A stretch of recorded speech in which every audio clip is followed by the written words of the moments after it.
Assalamualaikum warahmatullahi wabarakatuh. Bagaimana kabar teman-temanku semuanya? Semoga sehat walafiat ya. Baik teman-teman, langsung saja kali ini kita akan membahas tentang piringan yang digaruk teman-teman ya. Ada keistimewaan, ada rahasia tersembunyi di balik penggarukan piringan teman-teman ya. Oke, langsung saja teman-teman. Yang umum saja bahwa sering kita ketahui bahwa kalau kita garuk area piringan itu menjadi bersih sehingga akan mempermudah melihat memutik brondolan dan melihat sawit itu sudah masak atau belum ada jatuh brondolan di area bawah ini ya. Kemudian yang kedua teman-teman, mengapa harus digaruk kok tidak disemprot? Disemprot iya juga, tapi tidak selamanya terus-menerus disemprot teman-teman ya. Ada kalanya sekali-kali digaruk.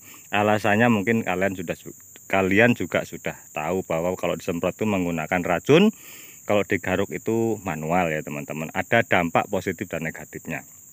Saya sengaja teman-teman pilih area yang bergelombang seperti ini agar saya bisa menjelaskan masalah ini ya. Untuk meratakan sedikit demi sedikit area ini sehingga nanti lama-lama akan merata kalau kita sering menggaruk. Dan kemudian jangan lupa teman-teman, area yang seperti ini terlalu rendah.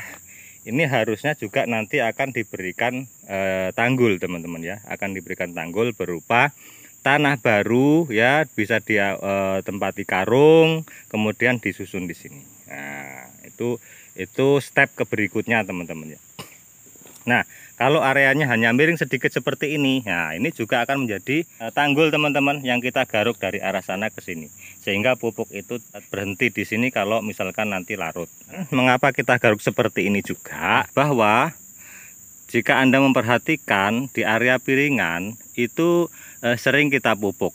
Dan di area piringan itu juga terdapat bahan-bahan organik ya. Dan di area piringan itu juga terdapat banyak-banyak unsur, termasuk yang kita berikan. Nah, semua itu ada yang terserap dan ada sebagian yang tidak terserap, teman-teman. Nah, itu bagaimana memaksimalkan ini ya, dengan cara digaruk.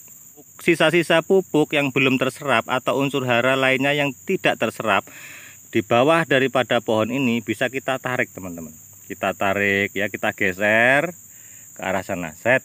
Ya, bisa mengelilingi daripada pohon ini sejauh 1,5 meter sampai 2 meter. Di sana itu di area 1,5 meter atau sampai 2 meter itu banyak akar-akar muda di sekeliling sawit ini. Nah, itu nanti akan menjadikan dia bisa terserap oleh tanaman ini. Itu bisa terserap karena kita pindahkan tempat dari tempat satu ke tempat lain.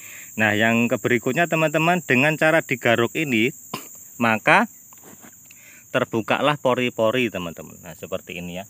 Awalnya seperti ini misalkan ya. Ini kan jadinya rapat teman-teman. Ini kan belum digaruk rapat. Setelah digaruk seperti ini terbuka ya. Nah, terbuka pori-porinya. Sama dengan Anda itu kalau mencukur jenggot atau mencukur bulu ya. Itu awalnya kan rapat teman-teman, pori-pori kan kecil. Nah, ketika Anda garuk ya dengan silet, itu pori-porinya membuka. Tanah juga begitu. Jadi kalau Anda garuk ya, Anda garuk itu pori-porinya terbuka. Dengan pori-pori terbuka ini, jika Anda pupuk itu akan memudahkan pupuk itu untuk meresap masuk ke dalam tanah ini ya. Apalagi terkena hujan. Jadi kalau tidak Anda garuk, Anda pupuk, itu umumnya kalau dia itu kena hujan, kalau ngalir dia langsung ikut air. Karena bagian atas daripada tanah yang lama tidak dirawat, itu umumnya dia rapat pori-porinya ya, tertutup.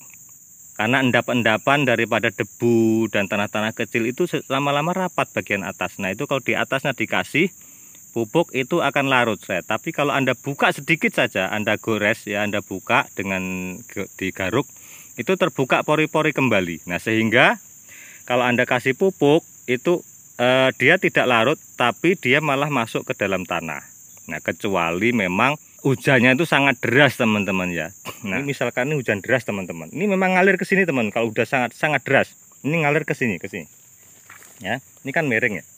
Nah, bawah sini.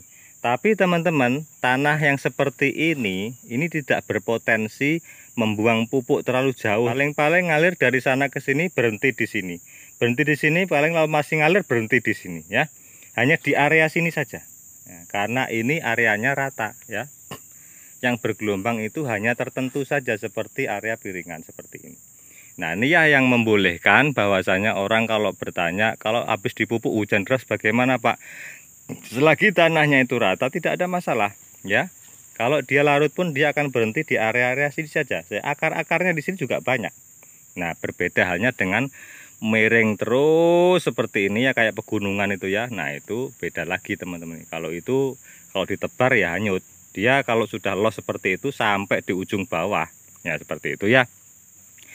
Nah ini yang sangat penting teman-teman ya, yang perlu diperhatikan dalam hal mengapa harus digaruk. Nah kemudian ada pertanyaan lagi, bagaimana dengan akar-akar yang putus? Jangan khawatir teman-teman, akar-akar yang putus di area piringan, area paling atas, itu justru akan menumbuhkan akar baru yang muncul justru akan lebih banyak.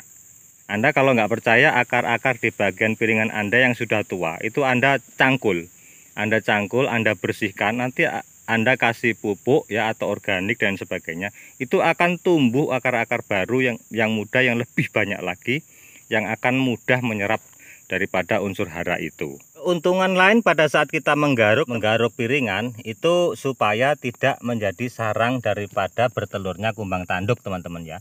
Sebagaimana seperti biasa, jika ini bahan organik bertumpuk di sini dari sisa-sisa pelepah yang kita proning dan sisa-sisa janjangan yang sudah turun dan semuanya bahan-bahan organik yang terkumpul dan terlalu tebal di area piringan, itu ternyata membuat nyaman daripada bertelurnya kumbang-kumbang tanduk. Terbukti beberapa kemarin di sini memang pada saat saya menggaruk tidak saya syuting teman-teman, itu beberapa ada ulat bakal kumbang tanduknya itu.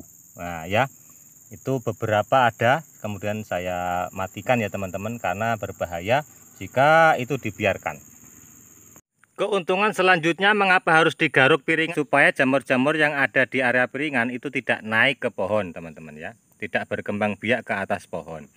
Jadi itu fungsi yang lain ya teman-teman ya. Baik, sampai di sini semoga bermanfaat video kali ini. Sampai ketemu di pertemuan berikutnya. Jangan lupa rawat sawit Anda dengan sebaik-baiknya. Semoga bermanfaat. Wabillahi taufiq wal hidayah. Assalamualaikum warahmatullahi wabarakatuh.